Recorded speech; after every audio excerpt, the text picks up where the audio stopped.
नमस्कार दोस्तों। आज दिन भर की बड़ी खबरों में आपका स्वागत है। आज इस बुलेटिन में हम बात करेंगे देश दुनिया की तमाम टॉप हेडलाइन की।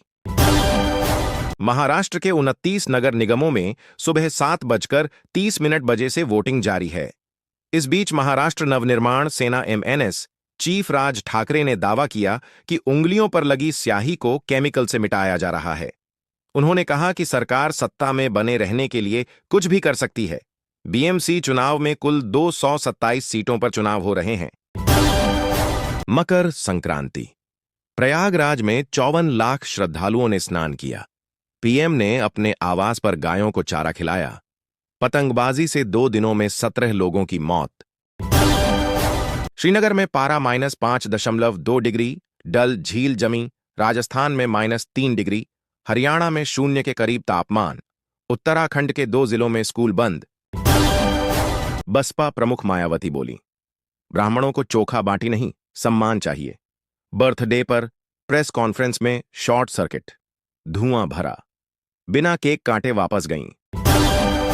PM नरेंद्र मोदी ने गुरुवार को संसद परिसर में 28वें कॉमनवेल्थ स्पीकर्स और प्रिसाइडिंग ऑफिसर्स कॉन्फ्रेंस CSPOC का उद्घाटन किया। PM मोदी ने कहा कि आज भारत दुनिया की सबसे तेजी से बढ़ती अर्थव्यवस्था है। पिछले कुछ सालों में 25 करोड़ लोगों को गरीबी से बाहर निकले हैं। PM मोदी ने कॉन्फ्रेंस में कहा कि भारत में UPI दुनिया का सबसे बड़ा डिजिटल पेमेंट सिस्टम है। AI सोशल मीडिया पर होगी चर्चा। जयपुर की सड़कों पर BrahMos missile, Bhishma, Arjun tank, Pinaka launcher, robotic dogs का प्रदर्शन किया गया। आसमान में अटैक हेलीकॉप्टर अपाचे ने दुश्मनों के होश उड़ाने वाले करतब दिखाए। नाल, बीकानेर एयरबेस से उड़ान भरकर आए जगुआर फाइटर जेट की खूबियों से भी आम लोग रूबरू हुए। ऑपरेशन सिंदूर में शहीद जवान की मां मेडल लेते बेहोश हुई। पीपुल्स कॉन्फ्रेंस के अध्यक्ष सज्जाद लोन ने जम्मू और कश्मीर को 2 अलग राज्यों में बांटने की मांग की है।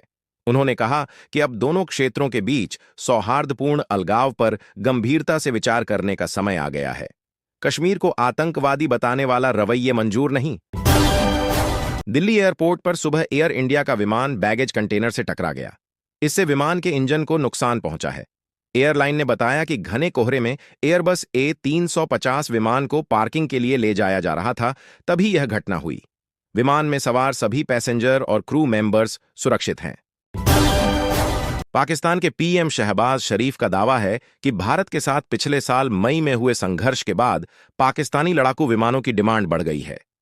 दावा, बांग्लादेश समेत 6 देशों को JF-17 बेचने की बात चल रही, इसमें रूसी इंजन लगा।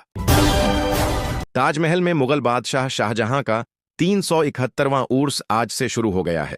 गुस्सल की रस्म, कब्रों पर चंदन का लेप के साथ उर्स की शुरुआत हुई। शाहजहां मुमताज की असली कब्र खोल दी गई है। सबसे पहले ASI और उर्स कमेटी ने फूलों की चादर चढ़ाई। उर्स 3 दिन तक चलेगा।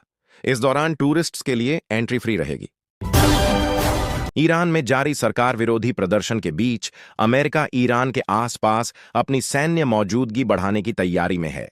अमेरिकी नौसेना का USS Abraham Lincoln carrier strike group के साथ साउथ चाइना सी से मिडिल ईस्ट की ओर रवाना हो गया है।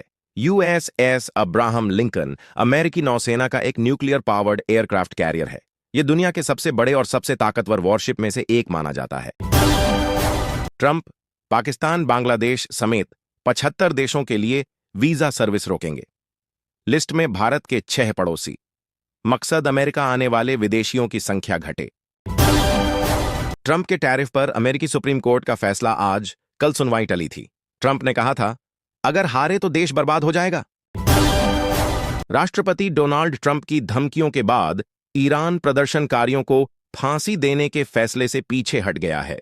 रॉयटर्स की रिपोर्ट के मुताबिक ईरानी विदेश मंत्री अब्बास अराकची ने कहा कि ईरान की ओर से लोगों को फांसी देने की कोई योजना नहीं है। ट्रंप ने भी बताया कि ईरान में प्रदर्शनकारियों की हत्याएं रुक गई हैं।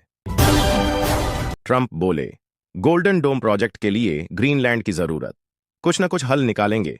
ग्रीनलैंड की विदेश मंत्री बोली, अमेरिका का गुलाम नहीं बनना। ट्रंप ने ग्रीनलैंड को गोल्डन डोम नामक बड़े रक्षा प्रोजेक्ट के लिए बहुत महत्वपूर्ण बताया है। कनाडा ने भारत सरकार से अनुरोध किया है कि 2023 में हुई 400 किलो सोने की चोरी के मामले में मुख्य आरोपी सिमरनप्रीत पनेसर को भारत से कनाडा भेजा जाए। पनेसर पर 2023 में टोरंटो पियर्सन इंटरनेशनल एयरपोर्ट पर हुई सोने के चोरी की साजिश रचने का आरोप है। क्विक कॉमर्स का बिजनेस मॉडल नहीं बदला। कंपनियों ने सिर्फ 10 मिनट डिलीवरी की ब्रांडिंग हटाई, बाकी सब पहले जैसा।